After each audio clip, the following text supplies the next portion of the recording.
syaraf ini berfungsi untuk mengumpulkan dan memproses informasi, memberikan reaksi terhadap berbagai rangsangan, dan mengatur kerja berbagai sel. Nah, terdapat dua bagian utama dalam sistem saraf ini, yaitu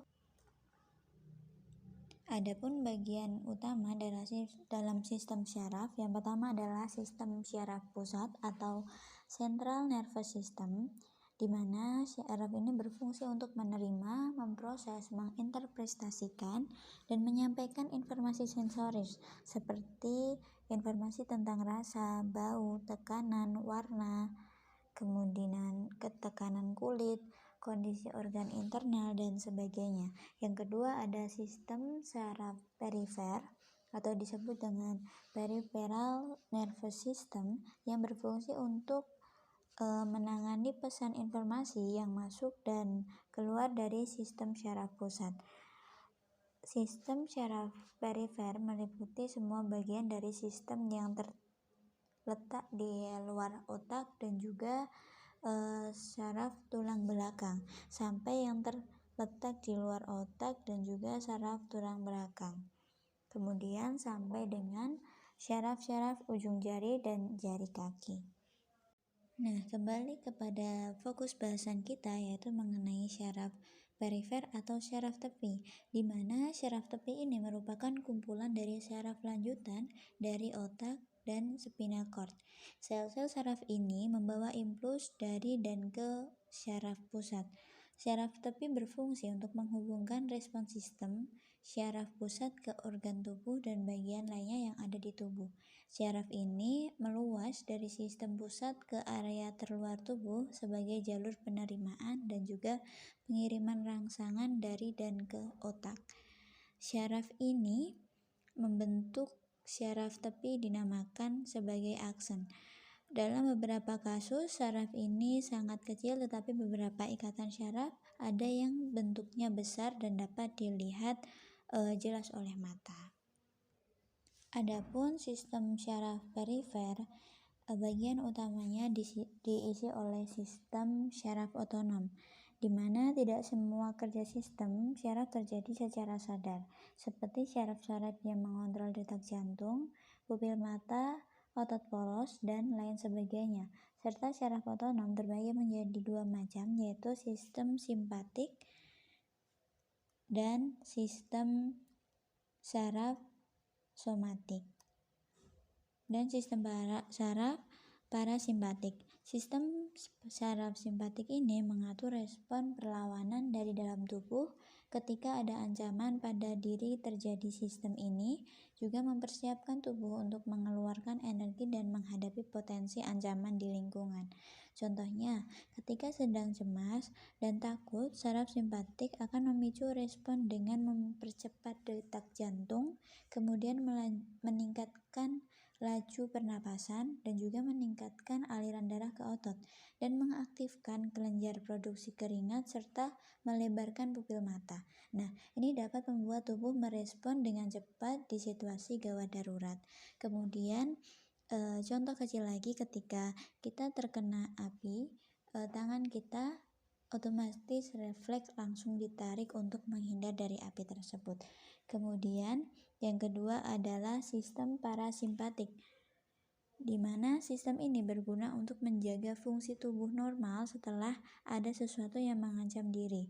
Setelah ancaman berlalu, sistem ini memperlambat detak jantung, memperlambat pernapasan, dan mengurangi aliran darah ke otot dan menyempitkan pupil mata.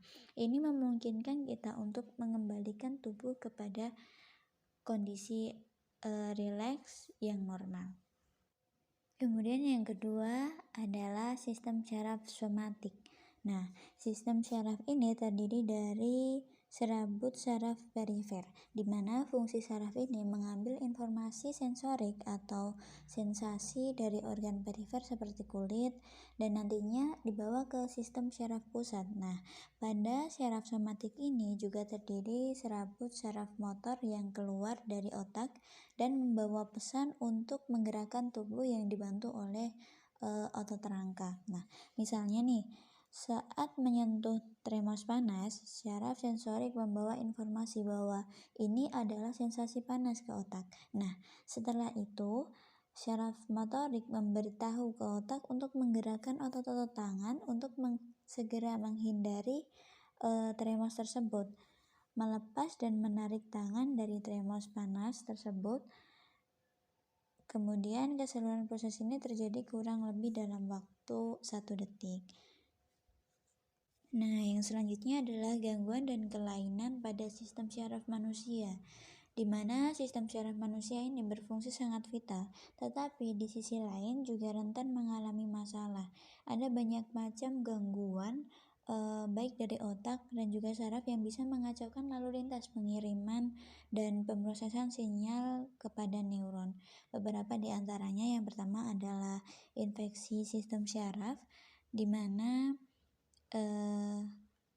siapa yang menyangka gitu jika bakteri dan juga virus bisa mengalir kemana-mana, termasuk ke dalam jaringan otak dan juga sumsum tulang belakang. Nah, meskipun sebenarnya orang-orang yang menderita jenis penyakit syaraf yang menginfeksi sistem syaraf pusat ini terlalu banyak, namun resiko untuk terkena penyakit ini juga cukup besar, di mana penyakit ini dinilai parah dan perlu penanganan yang serius. Untuk itu wajib hati-hati dalam menjaga kesehatan otak.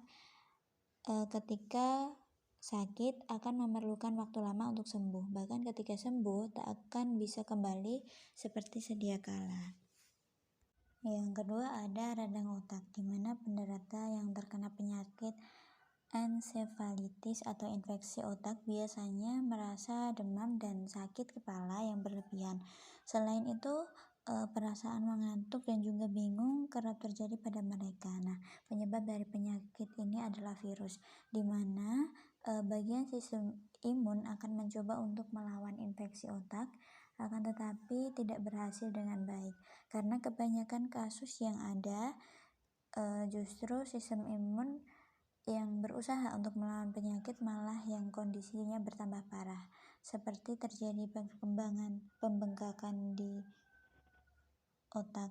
Sebab virus tadi malah akan semakin berkembang karena kekurangan ruang, maka bagian otak akan mendorong tulang tengkoraknya. Yang selanjutnya adalah meningitis, di mana bentuk infeksi yang menyerang pada selaput otak yang mana fungsinya untuk menutupi otak dan sumsum tulang belakang. Penderita akan merasakan demam cukup tinggi serta sakit kepala. Selain itu, leher mereka juga akan terasa kaku, di mana penyebab dari penyakit ini adalah virus atau bakteri.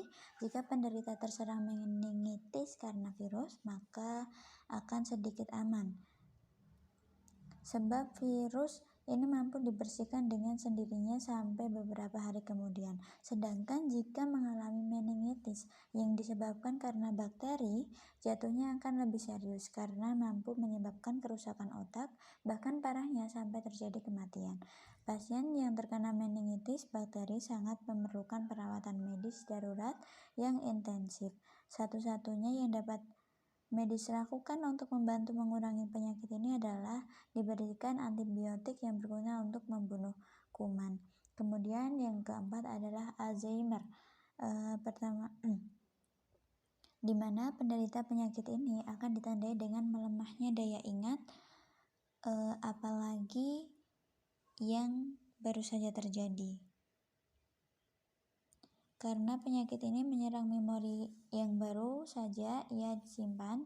Tingkat parah dari penderita Alzheimer adalah ketika ia akan mengalami gangguan otak dalam melakukan perencanaan, penalaran, persepsi, sampai dengan berbahasa.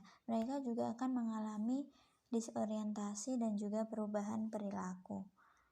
Misalnya, orang menjadi lebih pasif atau agresif, penuntut, kemudian sangat mudah curiga terhadap orang lain, sampai pada tahapan yang kronis penderita akan mengalami halusinasi, yakni kesalahan dalam mempersepsi sesuatu. Selanjutnya, kemampuan berbicara dan berbahasa akan semakin melemah, sampai akhirnya ia tak bisa mengerjakan aktivitas tanpa bantuan orang lain.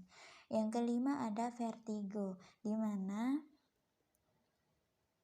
Ada berbagai jenis vertigo ini, yakni yang ringan sampai juga berat. Jika masih berada dalam tahapan ringan, biasanya vertigo tidak terlalu terasa, sedangkan pada tahapan yang berat mampu menghambat aktivitas. Serangan yang terjadi pada penderita vertigo cukup bervariasi, ada yang berlangsung sampai beberapa detik. Namun ada pula jenis vertigo yang berat sampai beberapa hari. Tentu saja ini sangat mengganggu penderita karena tidak bisa beraktivitas secara normal. Kemudian yang keenam adalah lumpuh otak, di mana penyakit lumpuh otak atau biasa dikenal dengan nama cerebral palsy merupakan jenis penyakit syaraf yang cukup mengganggu, bahkan sangat mempengaruhi sistem koordinasi pergerakan tubuh, di mana penyebab terjadinya penyakit ini karena adanya masalah yang serius pada bagian otak besar, sehingga biasanya menyerang pada anak-anak. Karena alasan penyakit ini yang menyebabkan utama mengapa terjadi kelumpuhan kronis pada anak-anak. Mungkin itu saja yang dapat saya sampaikan. Jika ada kurang dan lebihnya saya mohon maaf.